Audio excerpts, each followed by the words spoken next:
Yes, it was breaking news. Diddy adopted a white child. I want you to tell them the story about how I adopted you. Another strange video of Sean Combs is getting attention, this time involving a young girl. Was it just a silly quarantine video made during the pandemic, or could there be something more sinister going on? We're going to discuss it all with a former prosecutor right now. Welcome to Sidebar, presented by Law&Crime. I'm Jesse Weber. So we have been trying to do our best to react to everything you're reacting to when it comes to the Sean Diddy Combs saga. There's so much out there. What's true? What's not? What's relevant? What's not? And right now, there is somebody who has been in the spotlight quite a bit. This teenager has been thrust back into the spotlight.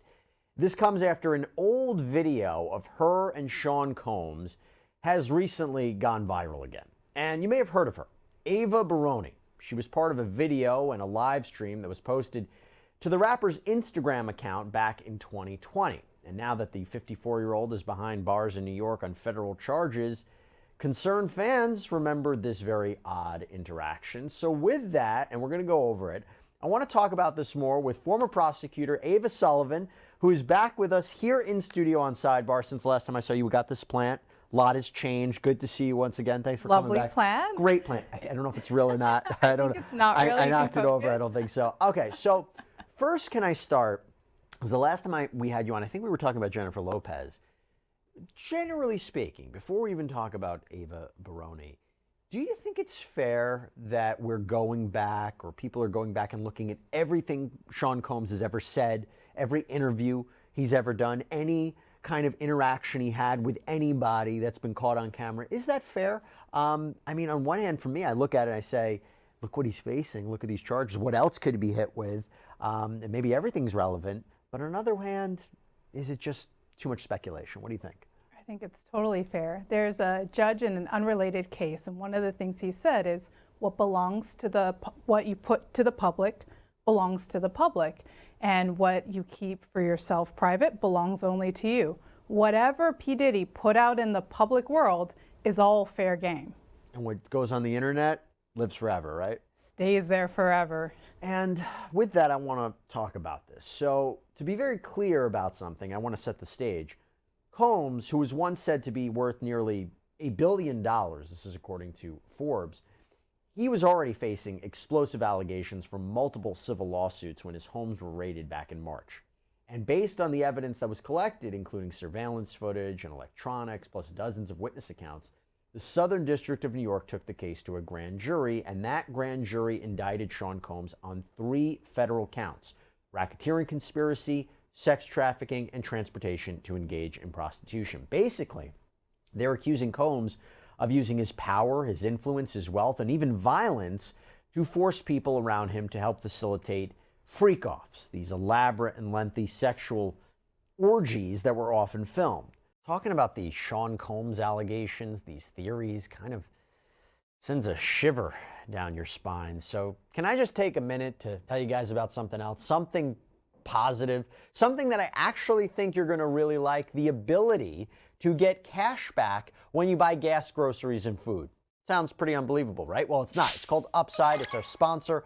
Awesome. It is a free app that helps you get real cash back, money that appears in your Upside app that you can transfer straight into your bank account. I'm going to give you an example. I used Upside to find a gas station. I claimed an offer. I pay with my credit card at the pump. Follow the steps on the app. I got cash back. So easy. And you can use Upside at all different kinds of places: restaurants, convenience stores. So to find out how much you could earn, click the link in the description to download Upside, or scan the QR code on screen and use our promo code SIDEBAR, and you'll get an extra 25 cents back on every gallon on your first tank of gas. So what is it about this old video of Combs with a girl named Ava Baron that is giving people the creeps? Take a look. Yes, it was breaking news. Diddy adopted a white child. I want you to tell them the story about how I adopted you. But you still have beautiful parents but you're my child also. But please tell the story. So, I was on the streets, and then Papa Combs decided that he would like to be a caring man. So then he saw me and decided to pick me up and said to come inside and play with his kids. Yeah. Now, according to insiders, this was all a joke. It was streamed during the COVID-19 lockdown, and as everyone was going a little stir crazy, Combs has said in the video that he had gotten permission from Ava's mom to legally adopt her, but to be clear, that never really happened. Ava Baron apparently was good friends with the twin daughters that Combs had had with Kim Porter, Delilah and Jessie. Kim was reportedly good friends with Ava's parents, so she was around all the time. She was often photographed with the twins. Now, Ava has been quiet on social media recently, apparently even removing her Instagram. And for what it's worth, the username at one point was Ava Baron Combs. So Ava, talking about Ava, even when this was posted in 2020, people thought it was kind of awkward and weird, but obviously, given all of the allegations, people are looking at this in a different light. What do you make of the video? There's a lot of interesting things that may come out of it, and people may want to come out of it, but right now, it's a non-story. Right now, all you have is an independently wealthy individual who goes on TV 2020 saying, I adopted this daughter. Whether or not he adopted Ava or didn't, we don't really know. We know that adoption records are sealed, especially in California and New York, and typically the only people that have access to them are the adoptee, the biological parents, and the people who adopted the child. So we may never know if it's really the situation that he adopted her or what comes out of it, but I think the interesting thing is the potential of what could come. We know that P. Diddy had 7 kids. One of them he actually really did adopt, Quincy.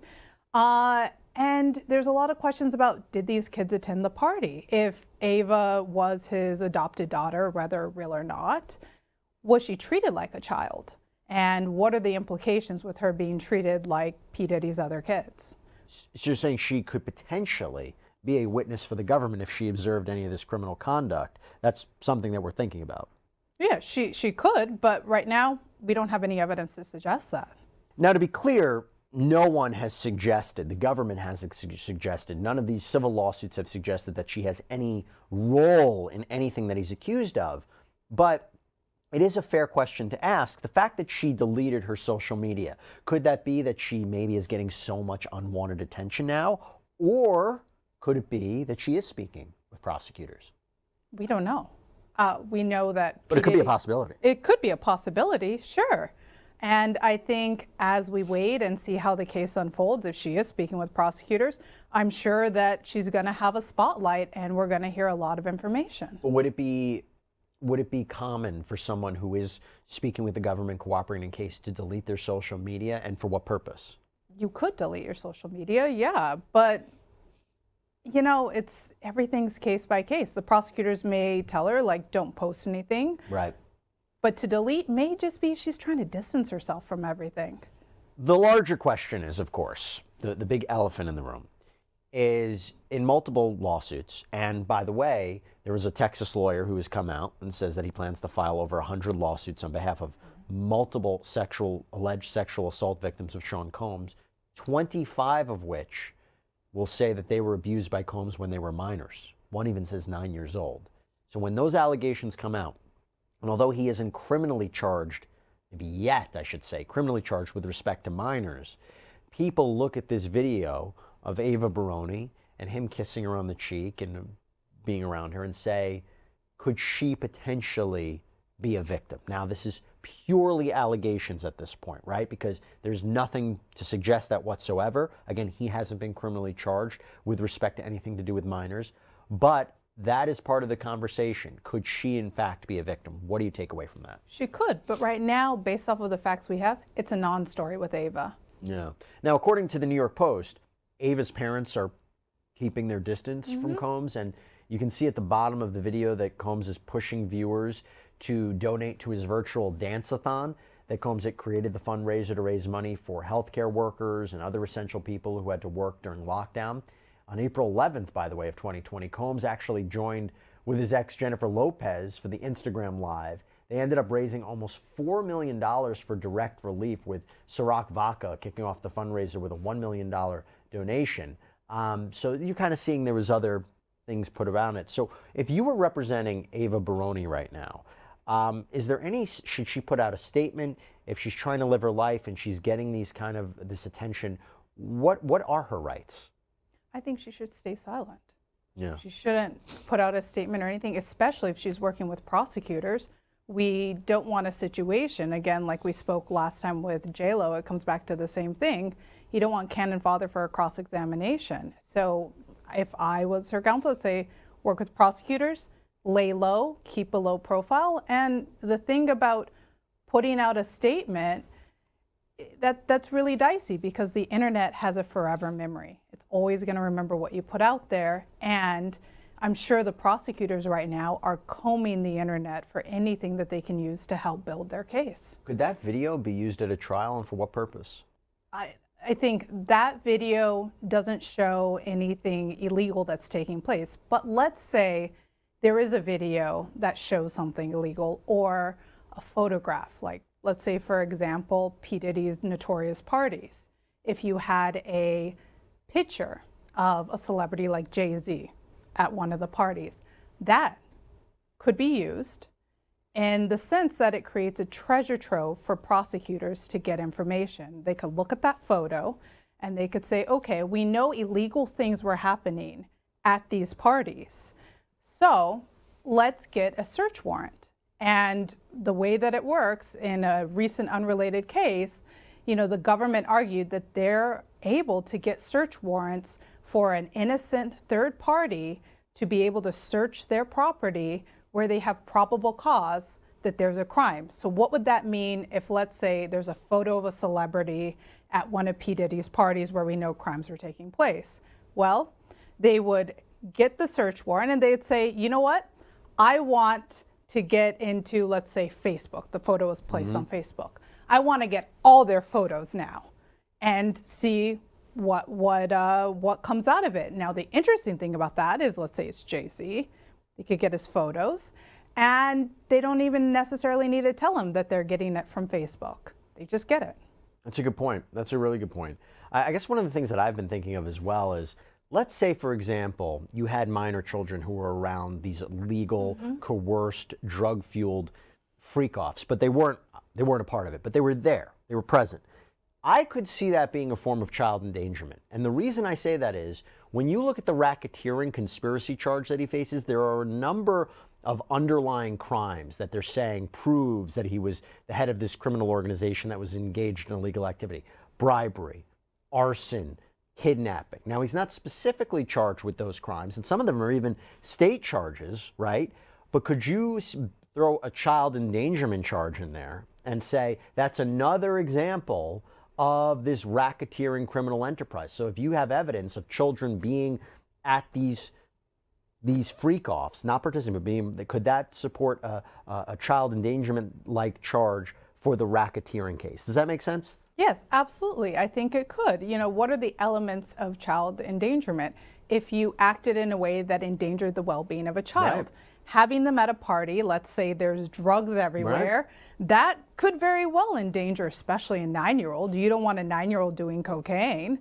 And if it's readily available, yeah, I think it could definitely bring that into question. Now, to be clear, this isn't the first time that a video of Combs with a teenager has gone viral since all of these allegations of sexual assault and abuse were leveled against the rapper. There has been a lot of speculation in recent months that some of Combs' former proteges, in particular Usher and Justin Bieber, that they may have been victims of Combs' alleged bad behavior. Usher, he spent a year with Combs in the 90s in New York when he was 13, 14 years old. It's been called Puffy Camp. 2009, and then 15-year-old Justin Bieber spent a couple of days at the music mogul's mansion. Videos of the 48 Hours with Diddy were posted on YouTube. In 2011, Combs and Justin appeared together on Jimmy Kimmel Live on ABC, and Combs raved about the young singer, referring to him as a little brother in the music industry. Kimmel then makes a comment about Combs buying a Bentley for his son, and then suggested that maybe Combs would buy Justin a car too. When is that coming, that Lamborghini? We talked about this last He time. had the Lamborghini for a day or two, and he had access to the house, and he knows better than to be talking about the things that he does with Big Brother Puff on national television. And then he went on to say that everything ain't for everybody. So, you know, if I look at that, again, going back to how much do we take away from videos like that, strange videos with Justin Bieber, strange videos of him saying, you know, you don't talk about what's happening. Now that could be just a wild party, a wild experience, or that could be something illegal. What do you take away from that? They're all treasure troves. They may not within themselves lead to a particular bit of evidence, but it could be enough to get a warrant for probable cause, and then you start seizing things. You could do a search warrant for Twitter, TikTok, and see what develops out of that. I want to ask you one more question as we talk about this. So Sean Combs is not charged currently with anything to do with minors, nothing about solicitation of minors, even though those, as I said, those were allegations in other lawsuits, even though Tony Busby, this Texas attorney, says that he's going to plan to file multiple lawsuits where many of these accusers say that they were minors when they were abused. The government, some would say the government had to move as quickly as possible to try to prosecute Sean Combs, to arrest him, because if you really think he's a danger, then you got to get him arrested immediately and locked up before he can commit any more crimes. The other way of saying it is prosecutors could have built their case until they were ready to hit him with everything they can.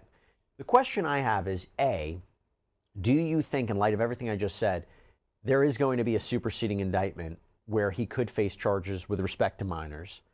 And why wasn't that brought already as part of the original indictment? I'm going to answer your questions in reverse. Okay. So why wasn't it brought already? Probably because they didn't have enough evidence for it. If they had enough evidence initially when they brought the indictment, they would have charged it. Now, with the class action we have of the 120 individuals, 20 of them we know were minors at the time of the allegations, that maybe out of it comes enough information to bring another indictment against him. And if they do get that information, then they will. So we're in a very flexible, fluid situation to see what happens with Sean Combs. And again, I think it's important to address what even might be a minor video, because people are talking about it, and to see if it has any relevance and what might come from it. And the fact that Ava Baron has remained silent, completely understand. Not surprising given the situation and the allegations against Sean Combs. But, you know, look, we wish her the best. We wish her and her family the best, because it's probably not an easy time with a spotlight being put on her. Ava Sullivan, thank you so much for coming on. Really appreciate it. Thank you so much for having me. Of course. All right, everybody, that's all we have for you right now here on Sidebar. Thank you so much for joining us. And as always, please subscribe on Apple Podcasts, Spotify, YouTube, wherever you get your podcasts. I'm Jesse Weber. Speak to you next time.